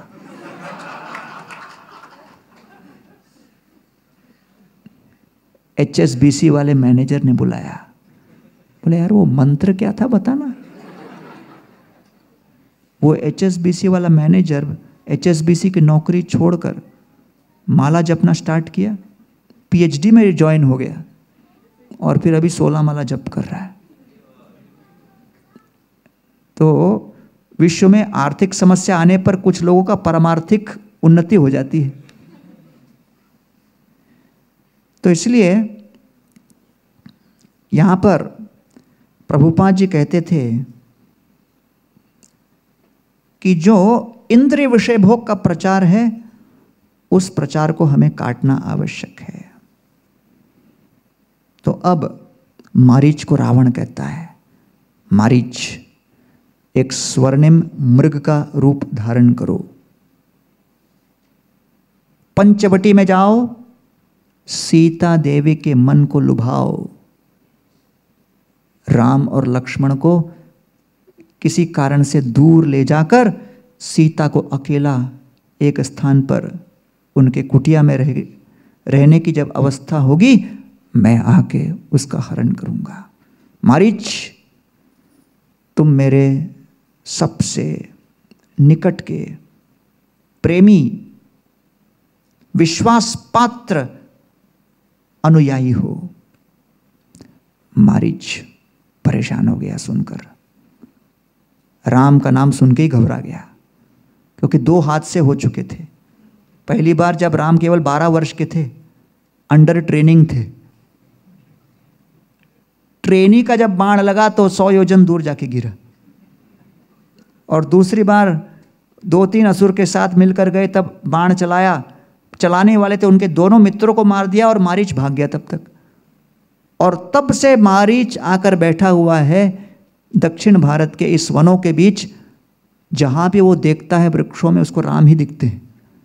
इतना सदमा लग गया राम का, कोई आकर र शब्द से कुछ भी बोलता है, रथ भी बोलता है, उसको लगता है राम बोला, और भागने लगते वो। तो मारीच कहने लगे रावण को, अरे भाई मैं ट्रॉमा में हूं इस राम को लेकर। आपके अंदर इतना आत्मविश्वास इसलिए है क्योंकि राम बाण को चखा नहीं है आपने। राम बाण बहुत तीखा है बाबा, अभी भी मुझे दर्द होता है। वो तो कैसे जीवित हूं मैं ही जानता हूं। आप तो स्कोर सुन चुके, खर और दूषण के साथ कितने महाबिग गए, 14,000 बड़े बड़े असुर विध्वंस हो गए। इसलिए ऐसा पागलपन मत करो, राम को कोई समाप्त नहीं कर सकता, वो सामान्य मनुष्य नहीं है। विषैले सर्पों के साथ खेलो मत। और फिर मारीच कहते हैं अंत में, प्रसीद लंकेश्वर राक्षसेन्द्र लंकां प्रयच्छ भव साधु गच्छ त्वमस्वेषु दारेषु रमस्व नित्यं रामः सभार्यां रमतां वनेषु। हे रावण, आपके निकट के संबंधी होने के नाते कुछ एडवाइस देना चाहता हूं, बुरा मत मानना। प्रसीद लंकेश्वर राक्षसेन्द्र, भाई लंका के नरेश हो, सम्राट हो, संपत्ति तो है ना राज्य करने के लिए। लंकाम प्रयच्छ, लंका जाओ, भव साधु गच्छ, आपके 10 सर हाथ पैर कायम अगर रखना चाहते हो बिना सर्जरी के, जैसे शूर्पणखा इत्यादि का हो गया, तो तुरंत चले जाओ। लंकाम प्रयच्छ भव साधु गच्छ, और वहां जाकर क्या करो, त्वम स्वेषु दारेषु रमस्व नित्यम, आप अपने पत्नियों के साथ संतुष्ट रहिए। कोई कम है क्या? बहुत है। आप अपने पत्नियों के साथ संतुष्ट रहिए। रामः सभार्याम रमताम वनेषु, और राम को वन में अपनी पत्नी के साथ संतुष्ट रहने दो। आप वहां खुश, वो वहां खुश, और मैं मुक्त। कहां बीच में फिर राम बाण के सामने लेके जा रहे हो मुझे?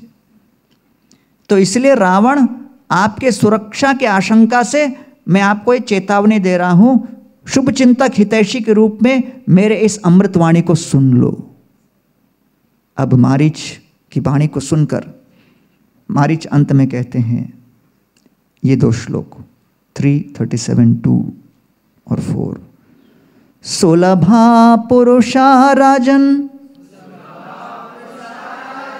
सततं प्रियवादिन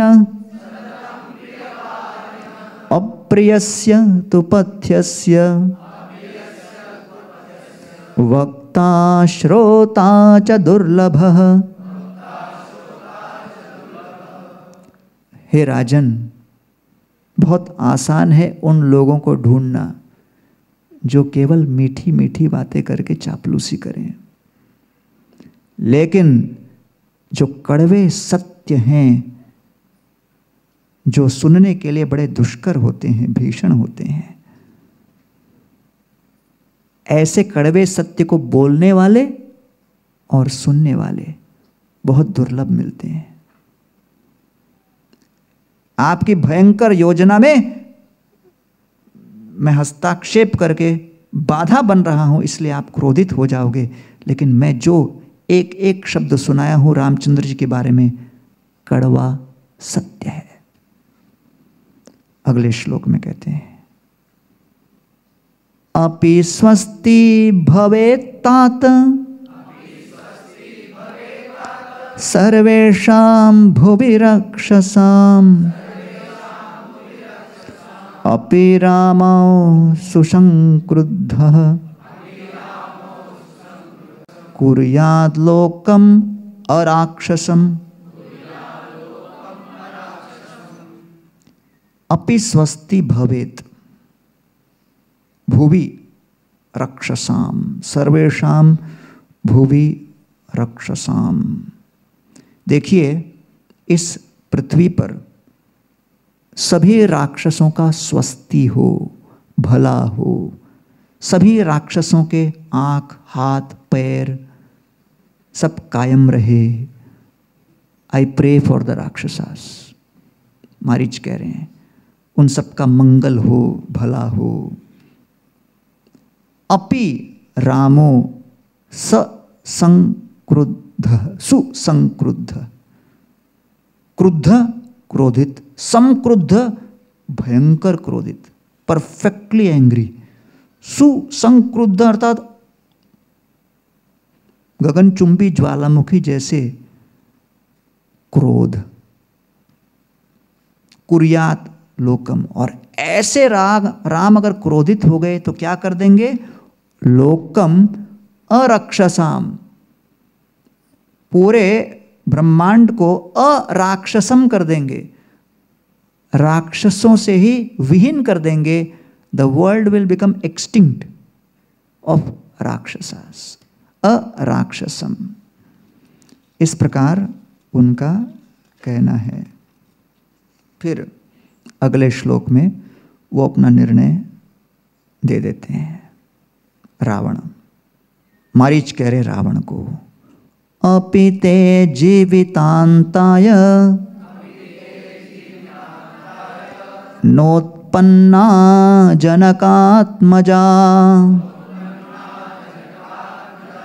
अपि सीता निमित्तं च न भवेत् व्यसनं मम। अपि ते जीवित अंताय। रावण, मेरे मन में एक संशय उत्पन्न हुआ है। न उत्पन्ना जनकात्मजा, ये जनक नंदिनी सीता देवी ते जीवित अंताय न उत्पन्ना, आपके जीवन का अंत करने के लिए तो उसको उत्पन्न नहीं किया गया है। मेरे मन में डाउट आ रहा है। What do you think? Ravan, आपका अंत करने के लिए ही सीता ने आविर्भाव लिया है क्या?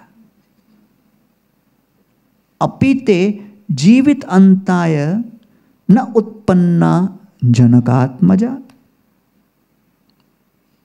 तो रावण क्रोध में देख रहा है उसको। तो मारीच आगे भी कह देता है, नहीं नहीं, केवल वही डाउट नहीं है, एक और डाउट ये भी है।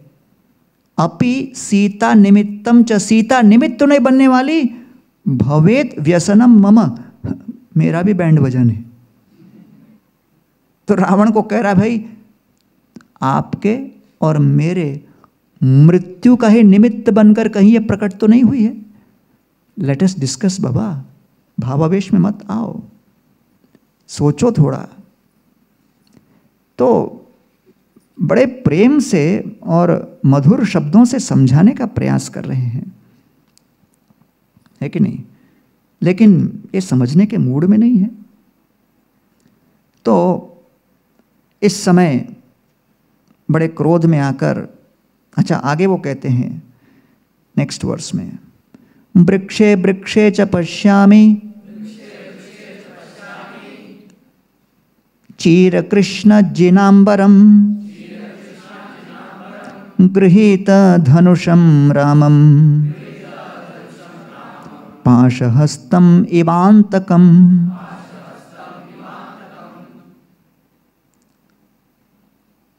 हर वृक्ष के अंदर ऐसा लग रहा है मुझे राम ही दिख रहे हैं। वृक्षे वृक्षे च पश्यामि, और मैं यहां पर रामचंद्र को वल्कल वस्त्र धारण करते हुए हाथ में धनुष बाण लेकर मुझे ही खोजते हुआ देखता हूं, मानो पाशहस्तम इवांतकम, साक्षात मृत्यु मेरे समक्ष खड़े हों, ऐसा मुझे लग रहा है। तो अब रावण उसको कहते हैं, देख मैं यहां पर आया हूं आपको आदेश करने, आपका भाषण सुनने नहीं आया हूं। तुम सेवक हो, मैं स्वामी हूं, मेरी शक्ति को नहीं जानते? इतना दुस्साहस कि मेरे मुख पर आप मेरे ही विनाश की बात करते हो, और राम मुझे वध कर देगा, ये कर देगा, वो कर देगा, राम की शक्तियों का बखान कर रहे हो, मेरी शक्तियों को नहीं देखते क्या? देखो मारीच, मैं यहां पर केवल आपको आदेश करने आया हूं। आपके पास दो ही चॉइस है, या तो मैं जो बोल रहा हूं वैसा करके जाओ, राम के बाणों मरो, या फिर आप मेरी बात को नकारो और मेरे बाणों से मरो। मारीच सोचने लगे, अरे रावण के हाथों मरेंगे तो नरक जाएंगे, राम के हाथों मरेंगे तो कम से कम सद्गति तो होगी। तो मारीच ने विचार किया, चलो भाई रावण की बात हम मान लेंगे। तो दो प्रमुख पात्र रहे, एक शूर्पणखा जिन्होंने रावण को उद्वेगित किया, और मारीच जो रावण की ओर से निमित्त बनने के लिए तैयार हो गए। स्वर्णिम हिरण का रूप धारण किया। सीता देवी ने उस हिरण को देखा, वो हिरण सीता को देखकर मुड़कर भाग रही थी, फिर पास आती थी, फिर अपना दिशा बदलती थी, फिर सीता को देखती थी, और सीता ने उसके स्वर्णिम रूप के ऊपर ऐसे रत्न जड़ित अलंकार देखा कि सीता का मन मोहित हो गया। सीता देवी रामचंद्र को कहती है, प्रभु ऐसा स्वर्णिम रूप मैंने कभी देखा नहीं, ये मृग मुझे अभी चाहिए, हम इसे अयोध्या लेके जाएंगे, हम उसे अयोध्या में पालेंगे। लक्ष्मण तुरंत बोल पड़ते हैं, ये भगवान के 84 लाख योनियों में बनाई गई कोई कृति नहीं दिखती। कभी इस प्रकार का, ऐसे वर्ण का, ऐसे सुनहरे रंग का और इतने रत्न जड़ित कभी देखा है क्या मृग को? सबसे बड़ा प्रमाण सीता देवी कि ये वास्तविक मृग नहीं है क्या है कि जैसे ही दूसरे असली हिरण इसके पास आते हैं उसका गंध लेके भाग जाते। मतलब सब समझ रहे हैं कि ये मृग नहीं है, क्योंकि पशुओं को कोई बेवकूफ नहीं बना सकता, वो समझ जाते हैं। तो इसलिए ये केवल एक मायावी मृग है, और मैं ये भी जानता हूं कि ये कौन है। ये अपना पुराना दोस्त मारीच है। 2 बार तो हमसे बच निकला, लेकिन जनस्थान में जो कुछ भी यहां पर विध्वंस होने के पश्चात रावण ने जरूर भेजा होगा। देखिए, मैं कहता हूं कि इसके आसपास भी भटकना नहीं चाहिए। श्लोक 6 श्लोक में यह वर्णन आया है, अस्य माया विदो माया मृग रूपम इदं कृतम भानुमत्य पुरुषव्याघ्र गंधर्व पुरसन्निभम। लक्ष्मण कह रहे हैं ये वास्तव में माया मृग है और मारीच ही इस रूप में प्रकट हुआ है। अगले श्लोक में कहते हैं मृगो ही एवं विधो रत्न विचित्रो नास्ति राघव जगत्याम जगति नाथ मायैषा ही न संशय। तो यहाँ पर वर्णन कर रहे हैं मृगो ही एवं विधो, ये रत्न जड़ित मृग मृग नहीं मायावी है और मारीच है। इस जादू टोना के वश में आ गए, निस्संदेह हमारी दुर्गति होगी। तो लक्ष्मण ने भली भांति पहचान कर चेतावनी दे दी थी, लेकिन सीता कहती है श्री राम मैं इनके साथ खेलना चाहती हूं, अपने साथ लेके जाना चाहती हूं। आप तो पूर्ण पुरुषोत्तम भगवान हो, आप तो सब कुछ जानते हो, कृपा करके कम से कम जीवित नहीं तो जो भी अवस्था में हो कृपा करके आप सहायता कीजिए, मैं इसके बिना नहीं रह सकती।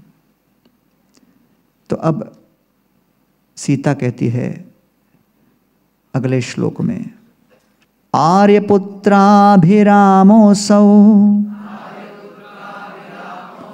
मृगो हरति मे मनः आनयैनं महाबाहो क्रीडार्थं नो भविष्यति। हे आर्यपुत्र मृगो हरति मे मन, इस मृग ने मेरा मन हर लिया। और रामचंद्र का नाम क्या कह रही है? अभिरामो। अब तक सीता ने जीवन पर्यंत सेवा की थी राम की। जब राम के प्रति आकर्षण अभिराम के द्वारा रिप्लेस हो जाता है तो फिर वहीं जीव की दुर्गति आरंभ हो जाती है। आर्यपुत्राभिरामो सो अभिरामो, अर्थात इसने मेरा दिल जीत लिया, मन आकर्षित कर लिया, चित्त को हर लिया। अभिराम मृगो हरति अभिराम। जब मन में दूसरा कोई विषय आनंद का कारण बनने लगता है और मन जब हम हार जाते हैं ऐसे वस्तु को, सीता रूपी जीव, वेदांत देशिका कहते हैं जब जीव सीता स्वरूप, जब माया मृग अर्थात प्रभु रामचंद्र जी के चरण कमलों को छोड़ के अन्य किसी के प्रति अपना मन आरोपित करती है, तब मन रूपी रावण अपने 5 कर्मेंद्र 5 ज्ञानेंद्र के साथ आकर उस जीव को लंका रूपी देह में भव सागर के बीच बंदी बना लेते हैं। तब उनको बचाने के लिए एक ही उपाय है, संपूर्ण वैष्णव सेना गुरु हनुमान जी के नेतृत्व में जाए और संदेश राम का दे और पता लगाए कि जीव की क्या कामना है, पुनः वो राम की सेवा करना चाहती हैं कि नहीं। तो ये बहुत महत्वपूर्ण श्लोक है।